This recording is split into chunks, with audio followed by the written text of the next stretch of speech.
Hello and welcome to the Day 5 update on my Lightning Arrow journey in 0.3, the third Edict. I made some upgrades since the last video. I will say I've been taking it kind of easy since getting the Headhunter. The grind was like, it was a lot. I was putting in like, I don't even know, like 14 hours of farming each day, so it was an exhaustive amount of farming. So I've just been chilling, clearing some maps, having a good time, doing some like upgrade planning. The POB finally got updated with support for the new gem, so there's a little bit more concrete theory crafting I could do.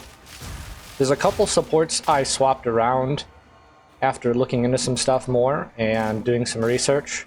I am now consuming a little bit of other PoE2 content just in order to figure out where my build shortcomings are and where I can improve and yoink some tech to make my build stronger. Last night, I was up pretty late doing some theory crafting and trying to like fit a little bit more damage and a little bit more rarity into the build. And my dumbass should not have been touching gear because I vol'd two pieces I shouldn't and completely screwed my res. This morning, luckily, on like my third map, I was able to drop a pretty nice chest piece to fix some problems in the interim. So it has a shit ton of res. It hit pretty good life in the abyss, which was super lucky. Obviously, you want like the most evasion you could possibly get on chest, because eventually everybody and their mother wants to grab the energy shield per evasion on chest node as an anoint or just path to it on the passive tree. So that is an inevitability, I think, for every build that runs lots of evasion, because you could just get so much energy shield for free with no investment. So I'm likely going to be grabbing that in the future. But I don't know, I thought I'd just show a quick map. I guess this might not look any different to anyone. It's still blasting. It's still super comfortable. As I pick up like Headhunter modifiers that give me additional projectiles and haste aura, it starts to be super fun. Kill lots of monsters really fast. The damage upgrades that are coming in the future are mostly going to be bow related. I got a new quiver, which I'll show when I finish up this map.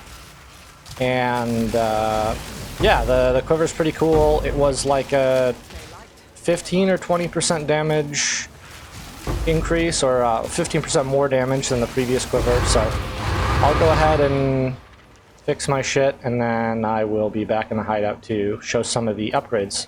So here are a couple of things that have changed since the last video. I vol'd my helmet like an idiot, but it turned my helmet into one with rarity. So we got a little bit of rarity on here now as well. Not too bad of an amount either. It also screwed my life roll because I had over 200 life on this helmet previously.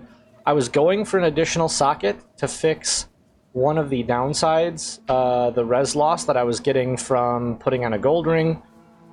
And I vol'd it, and the worst outcome happened, which was it completely bricked my everything. My reses still haven't recovered, but they're almost back to good after the body armor upgrade. I got this quiver yesterday.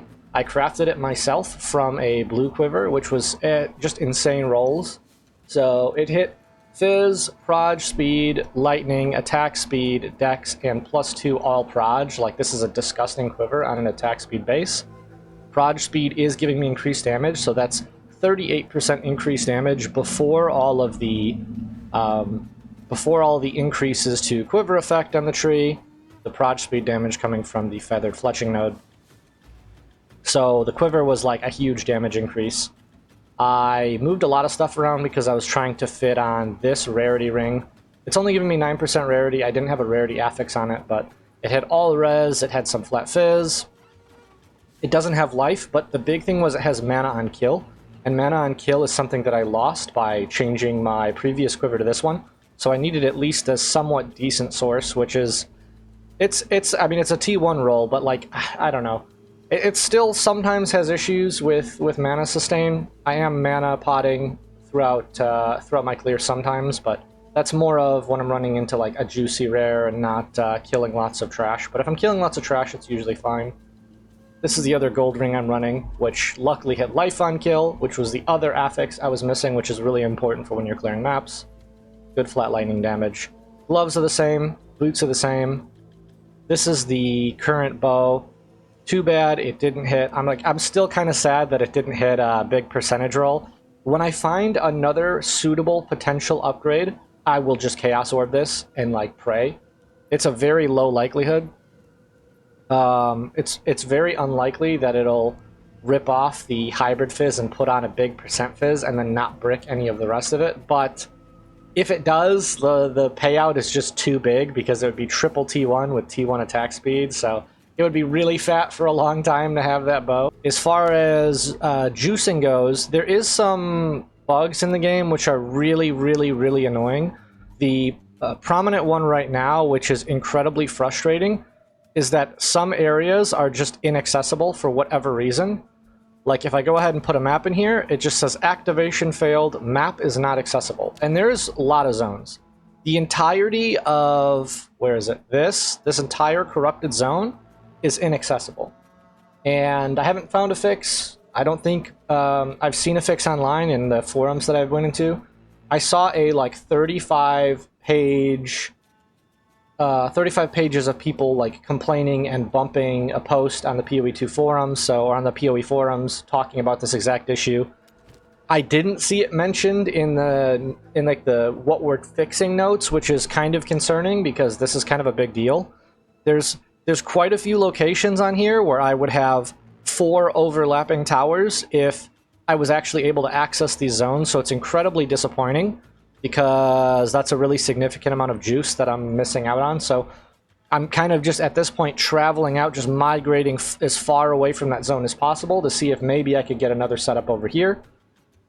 But those are the zones I'm trying to set up, as I'm trying to do as many overlapping towers as possible, obviously stacking quantity, all the generic stuff. Like you take one look at the game and there's no other sources of quantity, so quantity is just huge multiplier to all loot.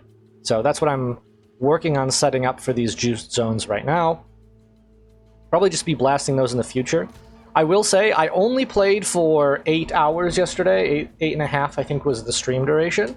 And in those 8 hours, I had made 17 divines worth of either raw divines or stuff that was able to be liquidated instantly. So I was getting just over 2 divines an hour, not including all of the stuff I didn't liquidate. I've got tons of runes, tons of essences, a bunch of abyss currencies. There's a lot of stuff that could be sold to increase my currency, but just in stuff that I could instantly swap out in the currency exchange, I was making like 2 div an hour, just like generically blasting maps. I wasn't doing 6 mod, 4 overlap, or even 3 overlap towers, and I was generating that much. And so today, as I work into getting more towers and getting further away from this bricked area, my hope is to set up some super, super, super juicy zones. And if I can get 4 overlaps with, 21% quant on each one of them, that is absolutely disgusting. That's 84% increase quant. That is 84% more loot. And setting up my Atlas tree to have 1 additional point ready to go into local knowledge. So I'll save all of my swamp and water biomes to the end and then spec this point in and just get all the generic increased currency and all the quantity and all the good stuff. And that's kind of how I plan to generate more currency. The bow is still what I'm kind of looking to upgrade. Ideally I would have something like this or very similar to this with equivalent damage without the percent fizz runes, because I want to have a bow with 2 additional arrow runes. Or +2 arrow in the suffix, but that's way less likely. Because the clear just feels better. When you have 5 shots instead of 3 on the lightning arrow, you just have like, it's substantial. It's substantial, the difference in clear. Especially as you're running things like Juiced Breach with significant amounts of rares and stuff like that, or Delirium, which I am trying to run Delirium in every one of these zones. which can make it rippy, but like the amount of juice that it adds is just, I have to have it on there. As I get more gear, I do plan on swapping to a more energy shield focused setup. I will most likely get that anoint today because there's no reason not to. It's just a whole big chunk of energy shield. And I'm probably going to anoint Spectral Ward. I don't know.